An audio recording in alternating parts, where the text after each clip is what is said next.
미국 로스앤젤레스 대형 산불로 교회 12곳 피해. 지난 1월 7일부터 미국 로스앤젤레스에서 발생한 대형 산불로 최소 27명이 사망하고 1만 2천여 채의 건물이 전소됐습니다. 로스앤젤레스 카운티 서부 해변과 동부 내륙에서 각각 발생한 팰리세이즈 산불과 이튼 산불로 인해 약 160 스퀘어 킬로미터 이상의 지역이 불길에 휩싸였으며 15만 명이 넘는 주민들이 긴급 대피했습니다. 이번 산불로 인해 로스앤젤레스 지역 내 12개의 교회가 심각한 피해를 입었습니다. 팰리세이즈 산불로 인해 퍼시픽 팰리세이즈 장로교회 등 5개 교회가 전소됐으며 이튼 산불의 영향으로 생명선 펠로우십 기독센터 등 7개 교회가 피해를 입은 것으로 확인됐습니다. 그럼에도 불구하고 캘리포니아주의 여러 교회들이 산불 피해 이재민들을 돕기 위해 적극적으로 나서고 있습니다.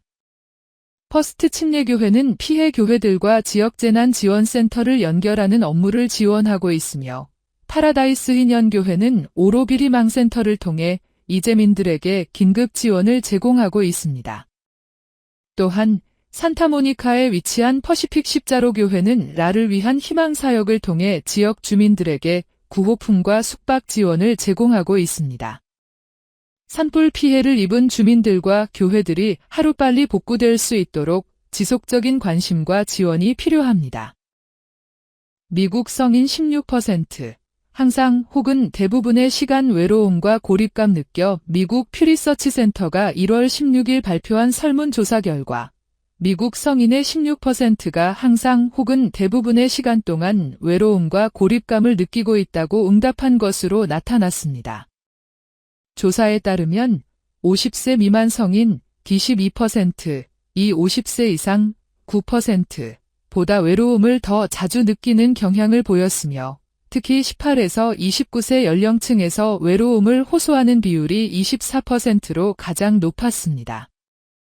반면 삶에 대한 만족도 조사에서는 미국 성인의 58%가 자신의 삶에 긍정적이라고 응답했습니다. 그러나 18에서 29세 연령층의 경우 삶에 대한 긍정적 응답 비율이 48%에 불과해 65세 이상 연령층 67%과 비교했을 때 약 20% 낮은 수치를 보였습니다. 또한 감정적 지원이 필요할 때 주로 의논하는 대상으로 응답자의 74%가 배우자를 꼽았으며 그 외 어머니, 친구, 형제, 정신건강 전문가 등이 뒤를 이었습니다.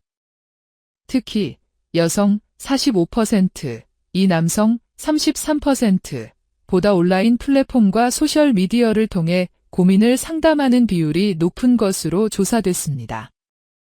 미국 내 외로움과 고립감이 증가하는 가운데 교회와 지역사회가 감정적 어려움을 겪고 있는 사람들에게 따뜻한 소통의 공간을 제공할 필요가 있다는 분석이 나오고 있습니다. 캐나다 종교단체에 대한 세제 혜택 철회 논의. 기독교계 반발. 지난해 12월 10일 캐나다 재정상임위원회가 462개의 권고안을 담은 보고서를 제출했습니다. 그런데 이 중 430번째 항목이 종교단체의 세제 혜택을 철회하는 내용을 포함하고 있어 논란이 되고 있습니다. 이에 따라 캐나다 복음주의협회와 캐나다 기독자 선단체협회는 재무부 장관에게 공식적으로 철회를 요구하는 서한을 발송했습니다.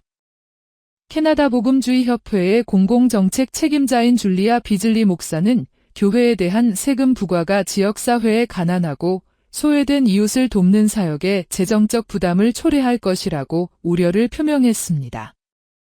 한편 해밀턴 소재 기독교 싱크탱크 카르두스는 연구 결과를 통해 교회가 지역사회에 미치는 사회경제적 영향이 세제 혜택의 10배 이상에 달한다고 발표한 바 있습니다. 그러나 이번 권고안이 2025년 총선을 앞두고 정치적 이슈로 부각될 가능성이 크며 일부 지방정부에서는 이미 교회의 부속 건물에 세금을 부과하는 사례도 발생하고 있어 논란이 지속될 것으로 보입니다. 캐나다 정부가 종교단체의 사회적 기여를 고려해 신중한 결정을 내릴 수 있도록 관심과 논의가 필요합니다.